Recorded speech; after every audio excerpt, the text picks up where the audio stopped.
સાંભળ ને માં મેલડી, જો માં તારે લેવું જ હોય ને તો એક ગાય અમારું બધું સુખ લઈ લે, પણ આમ ધીમે ધીમે દુઃખ ન દે માં, નથી સહન થતું. તું ગમે એટલું દુઃખ આપીને પણ તારી ભક્તિ નહીં મેકું માં, હું તારાથી દૂર નહીં રહું.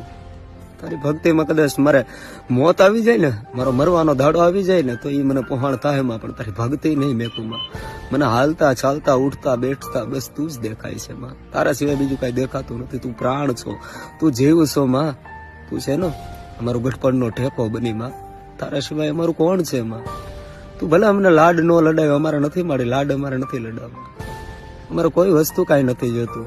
બસ માં ખાલી ખમા કહી દઈ ને માં, એક વાર માથે ખાલી હાથ ફેરવી દઈ ને માં, તો એ બધું અમને મળી જાય. હૃદયના ભાવથી મારી તારો હાકલો સાંભળવા માટે છે ને માં, આ રુદિયો કાયમિકના માટે રાહ જોવે છે કે ક્યારે અમારી ભગવતી અમને હાકલો દે. મળી એ અમારા નસીબમાં નથી. જોજો એટલે ક્યાં